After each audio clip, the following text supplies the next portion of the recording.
The book of Revelation is unlike any other text in the Bible.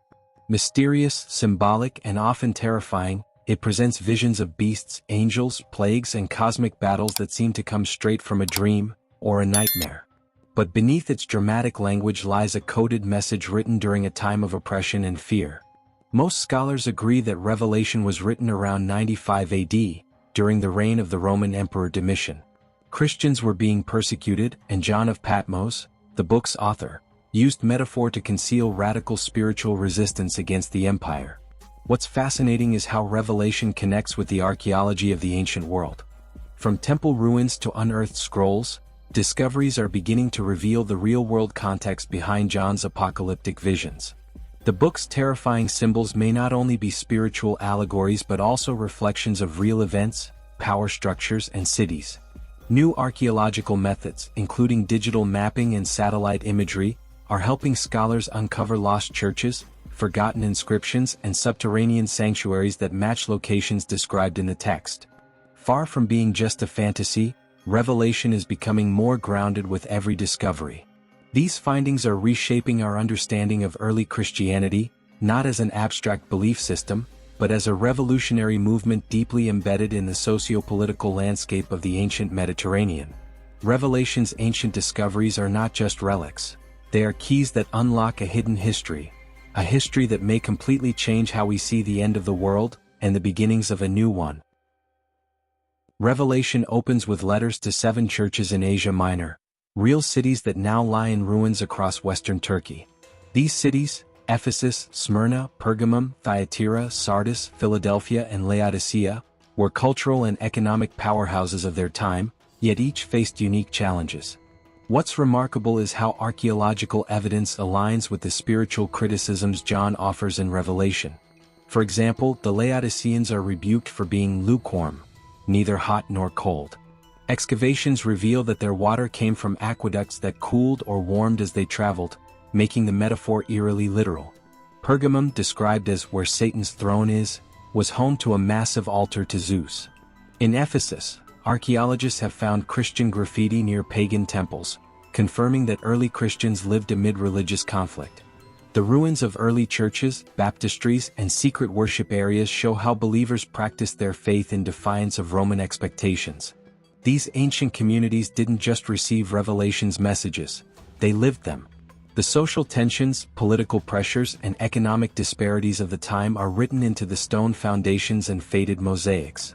Through archaeology, the symbolic becomes physical, and the distant past becomes a living story of endurance, faith, and transformation. One of the most iconic and misunderstood images in Revelation is the beast rising from the sea, marked with the number 666. Many believe this refers symbolically to Emperor Nero or Domitian, tyrants known for their cruelty toward Christians.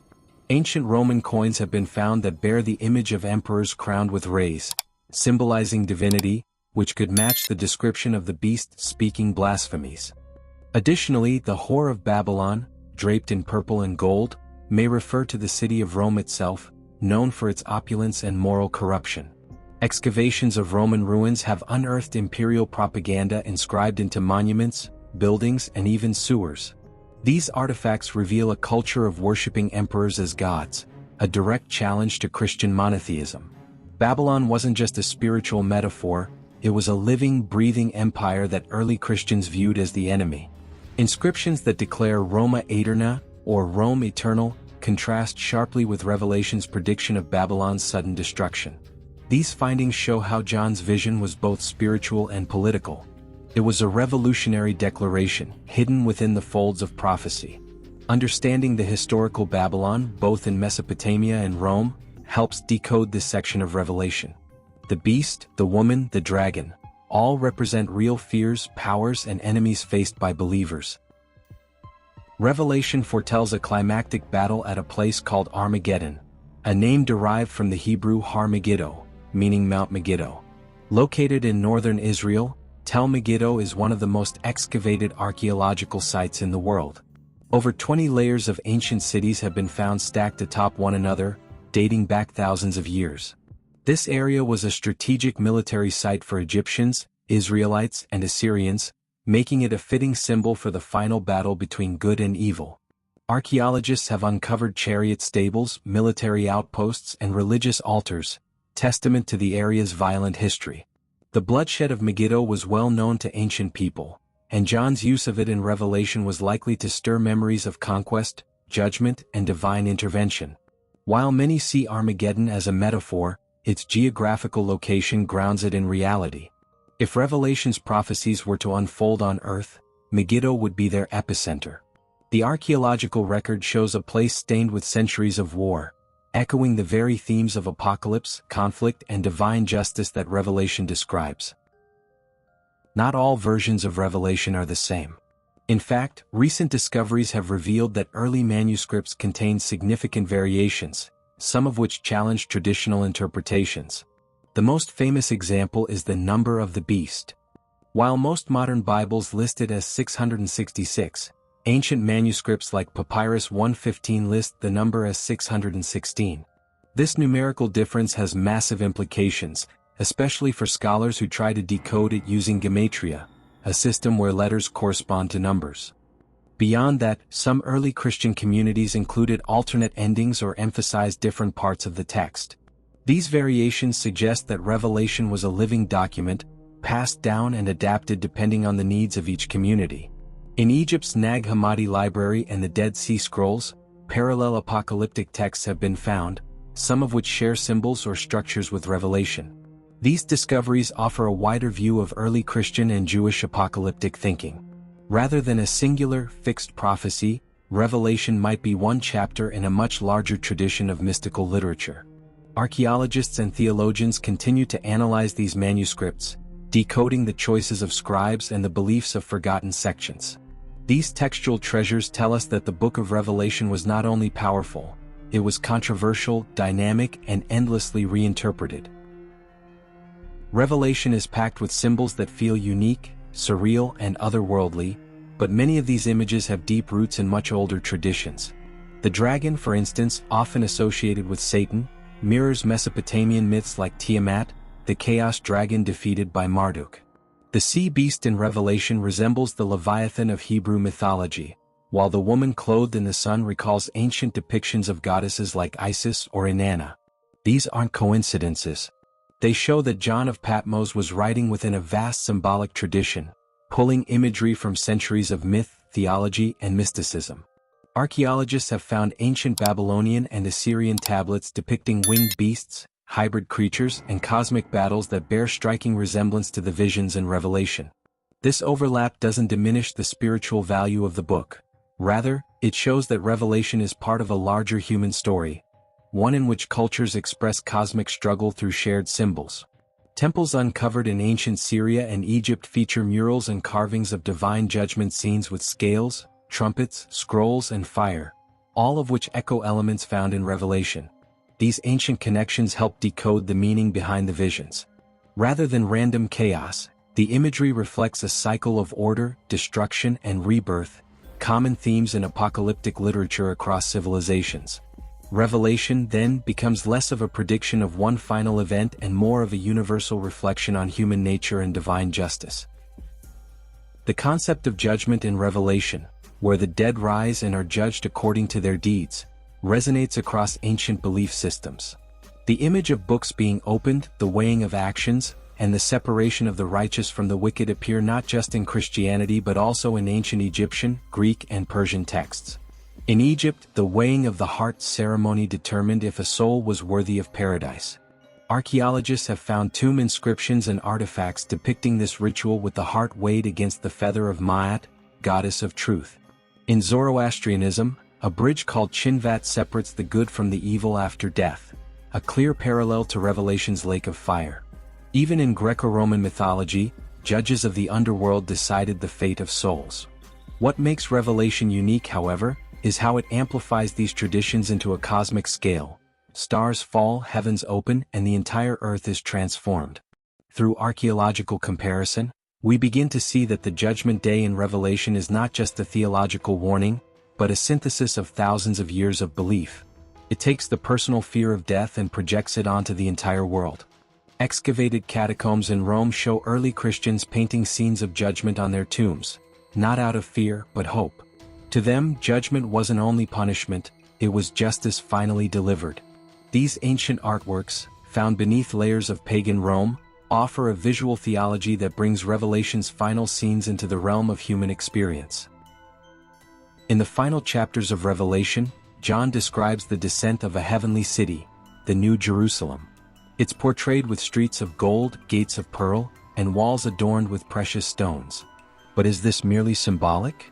Interestingly, many ancient civilizations designed their cities based on religious or astronomical principles. In Mesopotamia, cities were laid out to reflect divine order. In Egypt, pyramids were aligned with stars, and in Jerusalem itself, the layout of the Second Temple mirrored heavenly patterns. Archaeological discoveries around the Temple Mount and ancient Jewish texts suggest that early believers imagined the city of God as both a physical and spiritual place. Some scholars argue that John's New Jerusalem reflects the ideal vision of a restored Zion, a city where God dwells among humans. The 12 gates, named after the tribes of Israel, and the cubical design of the city echo the Holy of Holies in the Jewish temple. Inscriptions and architectural fragments recovered in Jerusalem and Qumran hint at plans for a rebuilt temple, perhaps what John envisioned as a divine merger of heaven and earth. The New Jerusalem then may not be just a dream. It may be based on ancient architectural aspirations, where earthly structures mirrored divine geometry. Revelation closes not with destruction but with construction, of a world made right, a city of peace and a return to paradise. The archaeological connections suggest this vision wasn't new, but a hope carried forward for generations. Beneath ancient sands and forgotten cities lie temples and shrines that might once have housed knowledge now lost to time.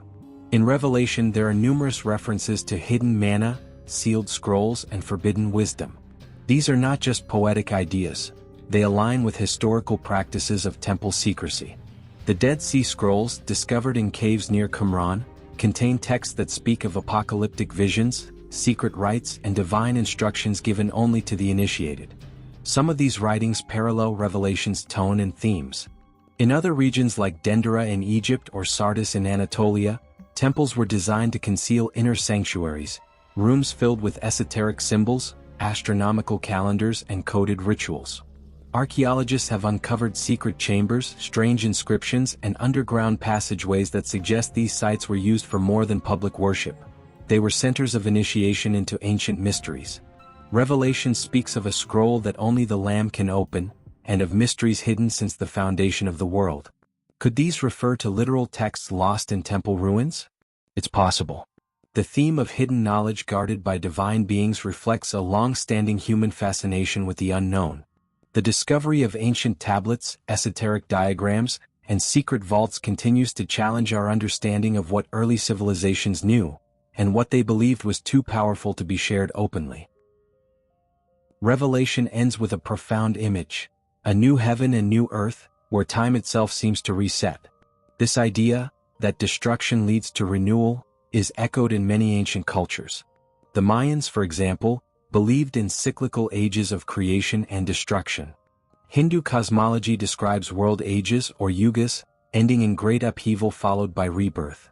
Even Greek and Norse mythologies speak of final battles that clear the way for new gods and new worlds.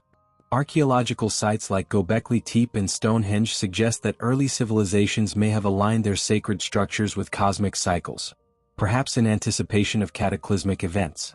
Revelation fits into this pattern. It doesn't just end history, it begins something new. The descent of the New Jerusalem is not a farewell but a fresh start. Through ruins, scrolls, and monuments, archaeologists are uncovering the belief that time is not linear but circular. What once was will be again. Revelation's ancient discoveries show us that the apocalypse isn't only about death, it's about transformation. It reflects the eternal rhythm of collapse and creation, despair and hope, chaos and order. The end, it turns out, may be humanity's oldest story, and our greatest opportunity to begin again.